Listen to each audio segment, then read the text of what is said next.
Find equivalent spring constant and time period of vertical oscillation of mass m। ठीक है, सो इस arrangement में equivalent spring constant निकालना है और इस मास का वर्टिकल ऑसिलेशन का टाइम पीरियड निकालना है। ठीक है, अरेंजमेंट कुछ इस तरह से गिवन है, पुली है, स्प्रिंग K1 कनेक्टेड है, देन यहाँ पर स्प्रिंग K2 कनेक्टेड है, दिस पॉइंट से फिक्स है।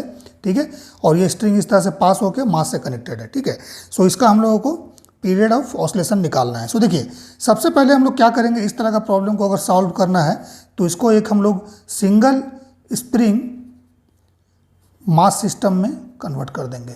मीन्स इस अरेंजमेंट का इक्विवेलेंट स्प्रिंग कांस्टेंट निकालेंगे K इक्विवेलेंट, और ये मास ऐसे ही रहेगा। ठीक है, सो इसका टाइम पीरियड क्या होता है, T equal to 2 pi root over m by K. Single spring constant अगर K है तो सो यहाँ पर K इक्विवेलेंट हो जाएगा इसका।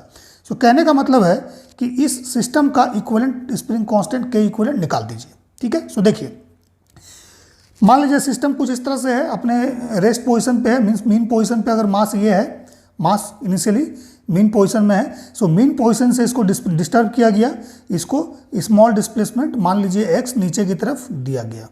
ठीक है, सो जब नीचे की तरफ x डिस्प्लेसमेंट दिया जाता है, सो मान लीजिए इस थ्रेड में, इस स्ट्रिंग में एक्स्ट्रा टेंशन F डेवलप हो जाता है। F is the extra tension.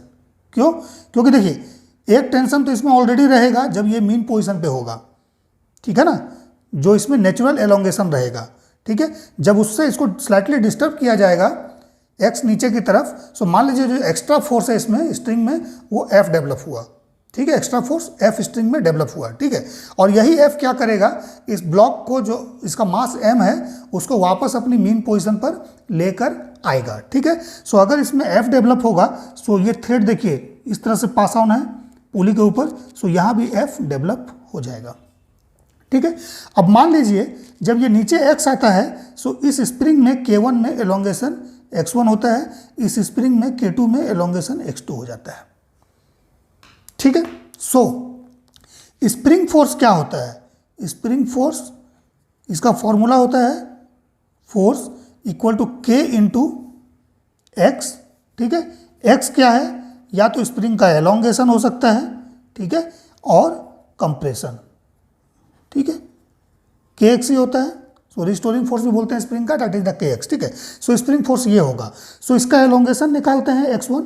सो इसको निकालने से पहले देख लीजिए, इस पुली के ऊपर थ्रेड ये पास ऑन है। सो अगर पुली का फ्री बॉडी डायग्राम देखिएगा, सो इस तरह से यहाँ पर स्प्रिंग हो गया। ठीक है, और ये पुली का फोर्स इधर F हो गया, यहाँ पर F हो गया। सो दैट मीन्स इस पॉइंट पर 2F हो जाएगा। ठीक है, 2F हो जाएगा। सो इस 2F फोर्स को K1 X1 बैलेंस करेगा, यही ना, K1 X1 ऊपर की तरफ हो जाएगा ना, K1 X1, क्योंकि इसमें एलोंगेशन होगा तो K1 X1 उसको नेचुरल पोजीशन में लेके जाना चाहेगा, तो K1 X1 का वैल्यू जो होगा that is equal to 2F। Clear है? ओके, सो यहाँ से X1 एलोंगेशन निकाल लीजिए, that is the 2F by K1। ठीक है, सिमिलरली अगर इस स्प्रिंग में हम लोग आते हैं, सो फोर्स यहाँ पर देखिए F है। ठीक है, डायरेक्टली कनेक्टेड है इस थ्रेड से, सो F है। सो यहाँ पर क्या हो जाएगा, K2 X2 equal to F only. So X2 का वैल्यू यहाँ से आ जाएगा F बाई K2। क्लियर है? अब देखिए, मान लीजिए इस स्प्रिंग में अगर एलोंगेशन x1 होता है, सो ये पुली क्या होगा, पुली अपनी पोजीशन से नीचे डिस्प्लेस होगा x। ठीक है, क्योंकि ये पुली डायरेक्टली कनेक्टेड है स्प्रिंग से। स्प्रिंग में एलोंगेशन x1, सो पुली भी नीचे x1 जाएगा। सो पुली के दोनों साइड जो थ्रेड है जो इस तरह से पास हुआ है ना, सो ये क्या होगा, x1 प्लस x1। ये 2x1 जो है, ये वाला जो देख रहे हैं 2x1, ये किसको मिल जाएगा, ये पास हो जाएगा इसमें, क्योंकि अब तो पोजीशन इसका यहाँ आ गया इस तरह से। सो ये 2x1 जो एक्स्ट्रा जो आपको लेंथ मिलेगा स्ट्रिंग का, ये इस साइड पुली का ट्रांसफर हो जाएगा दिस साइड। सो ये ब्लॉक क्या होगा, 2x1 नीचे आ जाएगा।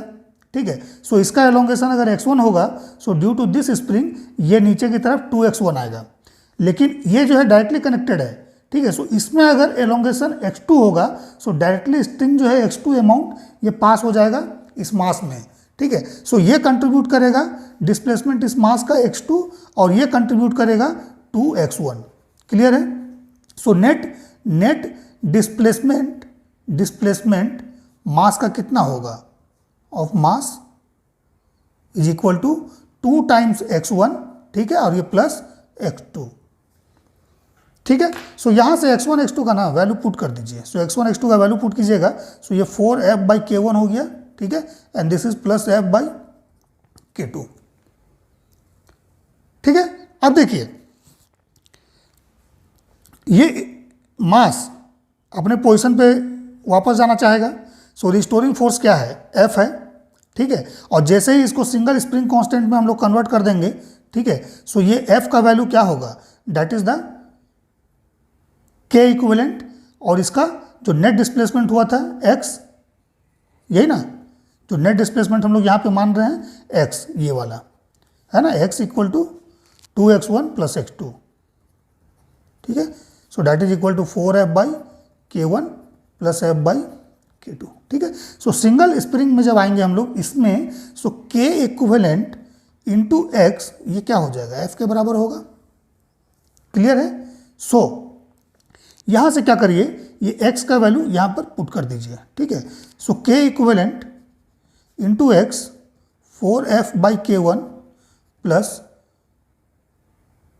f/k2 इक्वल टू f हो जाएगा,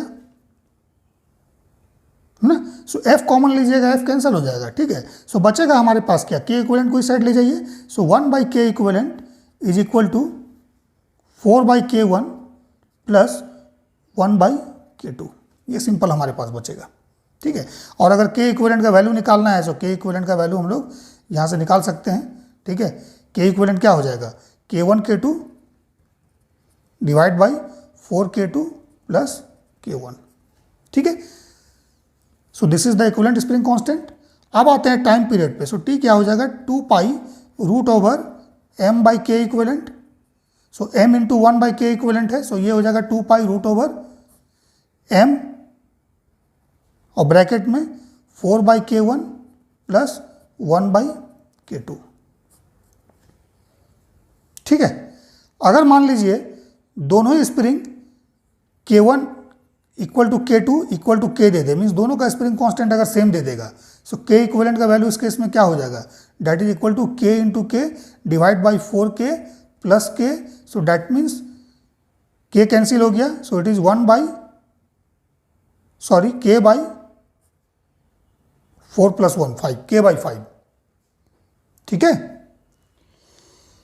क्लियर है। सो इस तरह से हम लोग इजिली इसको कैलकुलेट कर सकते हैं, ठीक है। और इस केस में जो टाइम पीरियड आएगा that is 2 pi root over 5m/k, ये आ जाएगा, ठीक है। सो आई होप ये कंसेप्ट क्लियर हो गया होगा किस तरह से निकालना है। सो इस तरह का जब भी आएगा सेपरेट डिस्प्लेसमेंट कैलकुलेट कीजिए, और उसके बाद पुली का अरेंजमेंट देखते हुए नेट डिस्प्लेसमेंट निकालिए, देन आगे प्रोसीड कीजिए, ठीक है।